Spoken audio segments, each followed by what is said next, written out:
Today I wanted to share a little tip that I just learned from, I'm probably going to butcher his name, but it's Jean Fabien. I posted this photo amongst a few others in the Mike Kelly Architecture group, and just wanted some feedback. And nobody left feedback on this except for Jean, or maybe it's Jean, or however you pronounce it. Sorry for mispronouncing your name. But he said, it looks like there's some chromatic aberration on here. And I personally have never really paid much attention to chromatic aberration because generally I'm using, higher quality lenses. I'm not usually shooting in super high contrast situations. And I don't really deal with it all that often. And usually lens correction in Lightroom takes care of it. But in this case, I usually just ignore it. But in this case, I was shooting on my Sony. I was using my Canon 24mm tilt shift on it, which requires, the Metabones adapter. And then I also had a 1.4 Canon extender on it. So I had a few different things happening on this, which basically reduces the quality of the lenses. So you can notice that the edges are a little soft on this. I believe I even shot this in APS-C mode. So I basically did everything I could to destroy the clarity and sharpness of this image, but it was just what I needed to use for that particular job. Now, for those of you not familiar with what chromatic aberration is, I did have to look this up, like definition-wise, because I never really entirely understood it. But what happens is light passes through a lens, and the lens acts as kind of like a prism. So when light passes through a prism, the light is bent certain ways. And what happens is when the light bends and you have like these, poor quality lenses or whatever, there's different, imperfections, I guess, that occur that cause the different light rays and, therefore the color to bend a certain incorrectly, basically. And what happens is it causes these chromatic aberrations. Now, at first glance, you may not notice anything, but when you zoom in, you can kind of see what they're talking about. Like right here, for example, there's these red shifts right there, and there's no red there. There should be no red.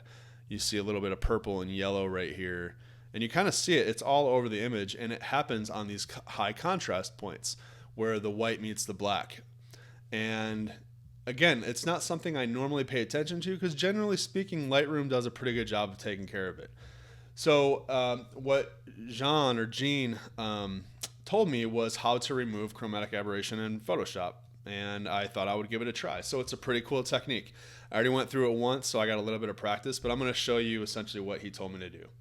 So this is the image. It's basically straight out of camera. I didn't do a whole lot of editing to it.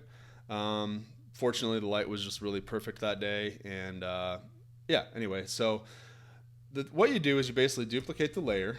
And on this duplicated layer, you're going to add a Gaussian Blur. I'm not sure what the correct pronunciation is. And you're going to do it at about 10. So I have it at 9.9 right now. That's fine. And obviously, this looks like crap. So we're going to basically switch this to color blend mode. And it kind of brings it back, but you can see it's still a little soft because that's not exactly what we're doing here. What we want to do is we want to add a layer mask to this to basically block that out. And then we're just going to paint back in these edges where you see chromatic aberration happening. So I have my layer mask selected. It's a black mask. And I hit B to bring up my brush, and I make sure I have the white brush selected. If I wanted to switch, you can just hit X. It switches back and forth between the two. And you essentially just paint out everything you don't want. So that's what we're going to do. We're just going to go ahead and do that now. And you'll notice that it's adding a little bit of yellow to this roof here. So we're going to fix that after we remove the chromatic aberration. And I don't technically know what happens. I'm really bad at tech-related stuff, which is why I didn't know about this technique. So I'm just going to fast forward and kind of time lapse through all this because you guys don't need to watch me do every single thing. But all I'm really doing is I'm just going to go through and brush out every single little piece of chromatic aberration that stands out to me. And most of them are falling along where the black and white meets. As you can see, generally it happens in high contrast areas like that. And they're not always going to be red or blue or green. I mean, well, they're always going to be red or blue or green or yellow. but it depends on what the light is doing that day. There's oftentimes you'll see magenta chromatic aberrations. And again, it's generally going to happen when you're using bad lenses, high contrast situations. Another thing you can do to help reduce it is to shoot, just increase your aperture value. That tends to help as well.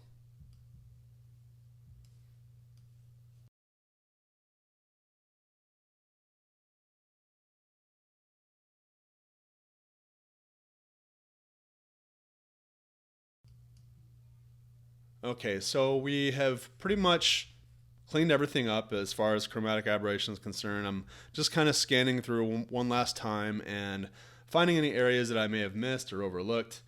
And I think I pretty much got it all. I mean, all the ones that really stand out at least. I'm not as concerned if there's something I missed, that's fine. As far as I'm concerned, I just wanted to get the majority of the ones that really stood out. So what we're going to go ahead and do now, like I mentioned, it's discoloring some of the darker areas. So we need to go through and we need to correct that. So what I'm going to do is I'm going to make a new layer and I'm going to switch this to color blend mode. Okay.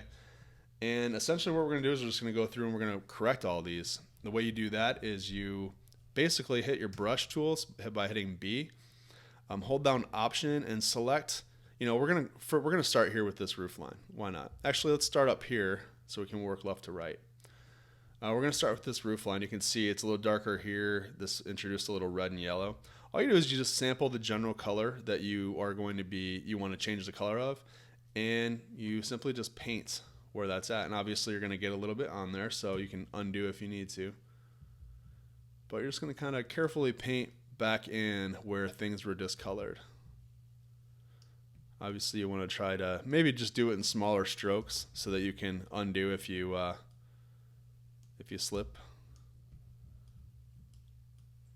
And this is a really good example of something that would be much easier to do with a pen. I'm using a mouse right now. And as you go along, just make sure you're resampling the general area where you're at, because even though the colors look very similar, there's likely going to be some kind of color shift as you move along the entire image.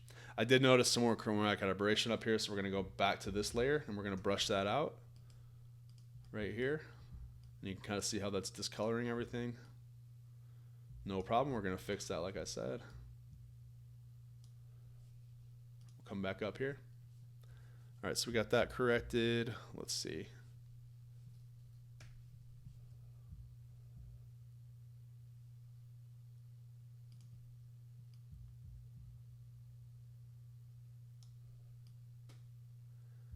And again, all we're doing is just brushing those colors back to where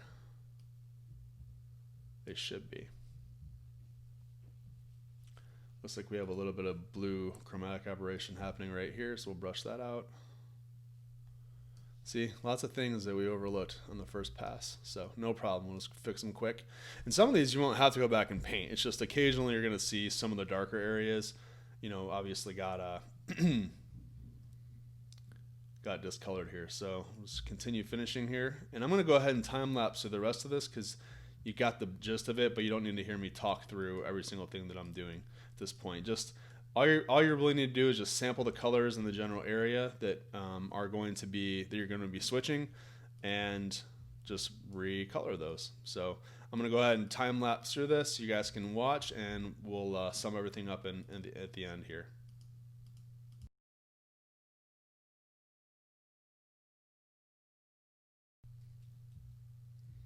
All right, so I think we pretty much did as good as we possibly could. Again, there's not a huge noticeable difference. I mean, the layperson is probably not going to notice all of those different aberrations. But, as a photographer, if you can get in there and really pay attention to those details, I mean, that extra level of detail is really going to be what sets you apart. And sometimes we're going to overlook things. Like as I mentioned at the beginning, I never really think to look for chromatic aberration. So it wasn't something I was really looking out for. I did know that the image was softer because of all the things I said about the lens combinations that I made for this particular shot. That was a sacrifice I was willing to make because at the time that was the best combination I could do to get this where I was at, I was standing at the bottom of like a 20-foot hill, and I had my camera up on a 12-foot tripod, and I needed to shift up a little bit, so I needed a shift lens. It was just, this was the best tool I could use for the job, was those combinations. And unfortunately, I lost a little bit of quality and contributed to a lot of that chromatic aberration. But fortunately, with a few Photoshop techniques, you can remove those things. So thank you again to Jean or Jean, and I appreciate the tip, and I was able to share it with everybody else. So you guys keep an eye out for those chromatic aberrations. Don't let me know if you have any questions, but because I don't know the answer, I've shared everything I know with you about this particular subject.